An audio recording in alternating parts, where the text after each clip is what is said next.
Bonjour à toi et bienvenue sur ma chaîne YouTube. Je suis Florian Glesner, préparateur physique, sportif acharné et passionné par l'activité physique.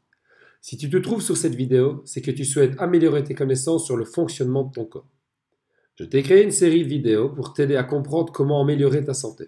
Si tu n'as pas encore vu mes autres vidéos, ne te prive pas et fonce y jeter un œil. Dans cette troisième vidéo, je vais répondre à une question qui revient très fréquemment.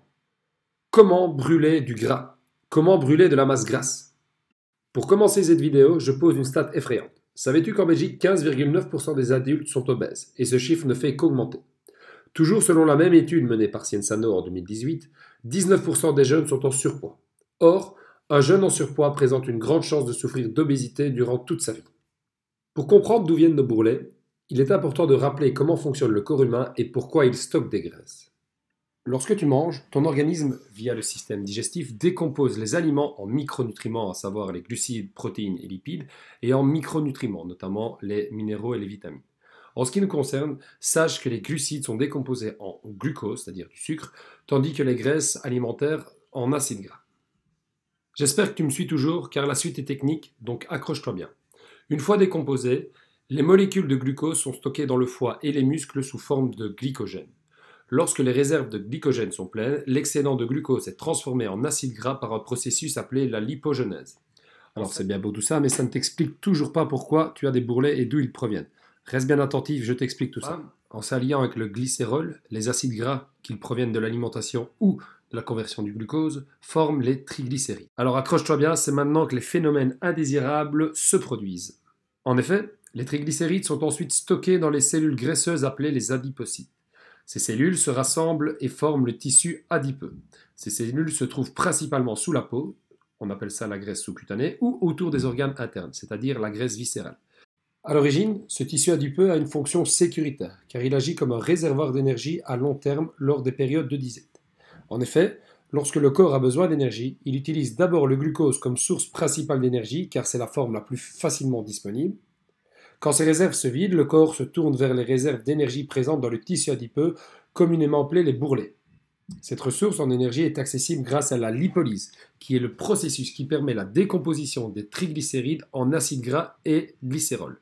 Ces composants sont ensuite libérés dans le sang et utilisés par les cellules pour produire de l'énergie. Les hormones jouent aussi un rôle clé dans le stockage ainsi que la libération des graisses. En effet, l'insuline, par exemple après un repas, est une hormone produite par le pancréas qui signale aux cellules de stocker l'excès de glucose et de graisse. A contrario, le glucagon ou l'adrénaline, lorsque le niveau de glucose baisse, ces hormones stimulent la libération de graisse stockée pour fournir de l'énergie.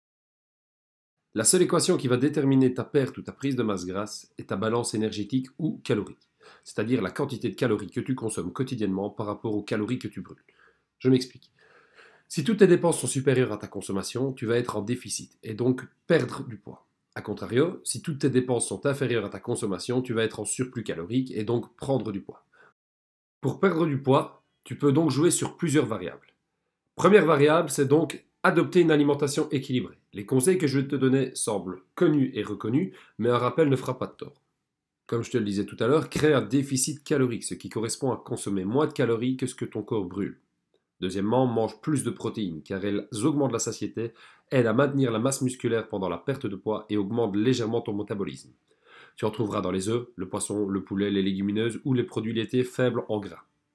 Privilégie les aliments riches en fibres, tels que les fruits, légumes, céréales complètes, légumineuses, qui augmentent la sensation de satiété et facilitent la digestion.